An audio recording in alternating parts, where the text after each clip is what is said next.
When was the last time Oprah actually spent time hanging out with a working class person in America? She's on her Montecito estate with one of the most beautiful mansions known to man. Mm-hmm. And that is why she did not follow up with Kamala Harris in response to that stupid gun question with, well, you're on camera saying that you favor mandatory gun buybacks. So how would that work? The Oprah enthusiasm worked when it was genuine. Shortly after the Oscars, a 3.9 magnitude earthquake rocked L.A. The tremors were so powerful, Oprah's ass is still moving. Why would you laugh at that? That's fat shamers. Remember when Oprah was untouchable? Queen of the couch confessional, the patron saint of book clubs, and the benevolent goddess who once gave everyone a car. Well, Gutfeld and Megyn Kelly just took that crown, tossed it in a blender, and pressed expose. Gutfeld came armed with sarcasm sharp enough to shred a vision board, while Megyn delivered her signature frostbite precision. The result? Oprah's empire doesn't look invincible. It looks like it's cracking under the weight of its own contradictions. It first hit the scene in like the 1980s, and she was fresh out of Chicago. She was in Chicago for the launch of her national talk show. She was something electric and interesting and authentic, you know. I miss fat Oprah. She was just genuine. Now this thin Ozempic Oprah has lost, along with the pounds, her heart, her sense of authenticity. And what we're getting these days is this cleansed elite billionaire version who wants to scrub the record of facts. It's true, the Harris interview did feel like a very special episode of Oprah, but instead of everybody getting a new car, everybody got an aneurysm. Oprah Winfrey once told a room full of billionaires that being rich is hard, and somehow no one burst out laughing. That moment alone should have won her a Lifetime Achievement Award in unintentional comedy. But here we are again, watching the queen of curated humility sip from her diamond-studded chalice while preaching to the masses like she's one of them. After decades of peddling gold-leafed self-help fairy tales, you'd think she'd retreat to her Mount Olympus of faux authenticity. Instead, she's back, and this time, she's provoked both Gutfeld and Kelly into a tag-team takedown with the subtlety of a wrecking ball in heels. Had a week of women getting up there and trying to get us to feel sorry for them. To Oprah, literally one of the richest people, forget women, one of the richest people on earth, and talk about, in part, the misogyny and racism she's faced from the country that made her a $2.6 billion. According to Oprah's most devoted fans, when she speaks, birds weep, flowers bloom, and the S&P 500 wavers. But lately, her spiritual sermons are starting to sound like a parody of a parody. Between pitching the American dream through $900 moisturizers and debuting wellness schemes that cost more than community college, Oprah's brand has evolved into a walking contradiction, draped in designer labels, wrapped in buzzwords, and dipped in delusion. 5 words. Oprah's list of favorite things. So Oprah released her annual list of favorite things, and as usual, there are lots of expensive stuff. $1,000 pizza oven, $590 drip coffee maker, $80 of luxury salt. Sadly, no proposal from Stedman.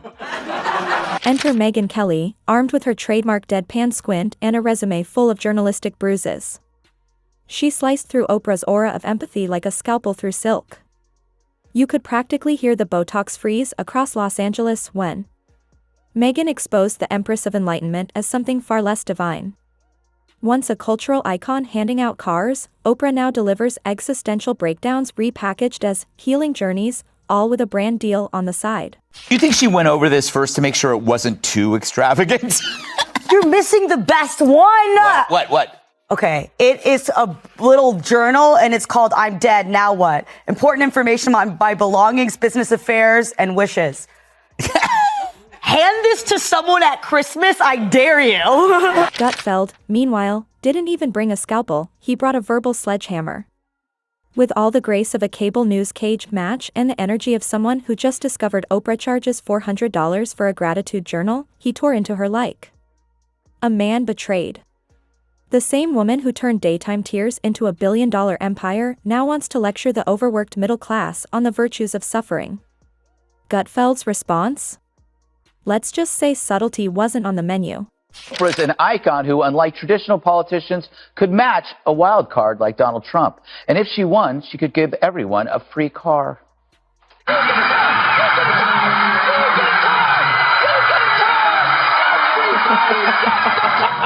And how different is that really from most Democrats? It's almost cute how Oprah still thinks we forgot who she really is, the woman who ran her own televised therapy cult for decades, preaching self-healing between ad breaks and book deals. She doesn't do poverty, she curates it. Packages other people's pain in soft lighting and studio applause, slaps an inspirational quote on it, and resells it with a side of chamomile detox tea for $49.99. Megyn Kelly wasn't buying it, and why should she? Watching Oprah cosplay as a relatable is like watching a Kardashian give farming tips. The delusion is astronomical. This is a woman who travels with personal chefs, spiritual advisors, stylists, and, for all we know, an emotional support yacht. Oprah once said, "Just be yourself," a bold message from someone who hasn't been herself since 1997. These days, she's not a person, she's a luxury brand wrapped in scented candles and protected by 3 PR teams and a lighting designer. Her schoolgirl affectations and body movements. Like, okay, ready? Here it is. Like, okay. She raises herself off her chair. Like, I'm just really excited. I'm really excited about this. Okay. You're so right. Okay. I'm going to tell you something. I'm going to tell you something you haven't heard yet. Yeah. I'm going to blow your mind. Okay. Right, like that. Right. Gutfeld, on the other hand, didn't pull punches, he went full roast mode. He mocked Oprah's humble brag backstory as just a girl from Mississippi, while she now lives in a fortress so large it probably has climate zones and requires a Sherpa to reach the third kitchen. Simplicity? Please. Her garden has a vineyard and a staff of horticulturists named after Greek gods. But what really detonated the backlash? Oprah's latest act, a humanitarian documentary, aka her journey into struggle, flanked by a glam squad and more lighting than a Marvel blockbuster. Nothing screams authenticity like standing outside a homeless shelter in a $5,000 coat, monologuing about pain like it's a Pinterest mood board. Megyn Kelly didn't flinch. She dismantled Oprah's grief-for-profit model with surgical efficiency. Because that's what it is, Oprah didn't just document suffering, she produced it. Scored it. Stylized it. Marketed despair as emotional enlightenment, with herself as the glittering centerpiece. And honestly, it played more like Oscar bait than awareness. We have got to talk about the failure of the celebrity. Oprah Winfrey. You have no power. You do not have any control over this electorate. Neither do you, J-Lo. Let's take a look at Oprah's final closing message on the campaign trail. We don't get to sit this one out. If we don't show up tomorrow, it is entirely possible that we will not have the opportunity to ever cast a ballot again. We are voting to save ourselves from this precipice of danger. Even her generosity comes with a price tag. "I'm here to help," Oprah says, right before selling you the audiobook version of her kindness. This isn't philanthropy, it's a monetized performance. Oprah doesn't support causes, she licenses them. Every disaster zone becomes a runway. Every tragedy, a lighting setup. Greg Gutfeld carved into this facade like a chef filleting overpriced sashimi, joking that Oprah's idea of charity is flying first class into crisis zones. And recording a guided meditation on suffering for $29.99. And he's not wrong. This isn't aid, it's aestheticized altruism. Nothing says compassion like tiptoeing over rubble in Louboutins while your assistant touches up your contour. Oprah's brand runs on emotion, and she conducts it like a maestro of misery. Composing symphonies of struggle with a teleprompter and 3 backup angles. It's not just manipulation, it's high art. She's weaponized empathy into a business model. Elegant. Ruthless. Monetized down to the last hashtag. I looked at this list, and you know what wasn't on there? Anything about Maui. right? At one point in time, she and The Rock made that video to try to help out everybody who was hurt by the fire. And then that was just quickly discarded. She's like, okay, that didn't work. Who wants slippers? You want slippers. You get a pair of slippers. You're all getting slippers. Do you think she was? But Megyn Kelly wasn't finished. She unpacked Oprah's contradictions like she was unboxing receipts from the seventh circle of celebrity hypocrisy. Preaching balance while running an empire more chaotic than a startup on Red Bull. Pushing self-love while hawking products that whisper, "You're broken," by this. It's spiritual capitalism in a silk robe. Gutfeld chimed in, skewering her book club, a curated syllabus of trauma, grief, and emotional breakdowns branded as literary enlightenment. Each selection could double as a therapist's intake form. And don't even start on Oprah's political cameos, her endorsements land with the force of a scented candle. Vague. Conflicted. PR safe.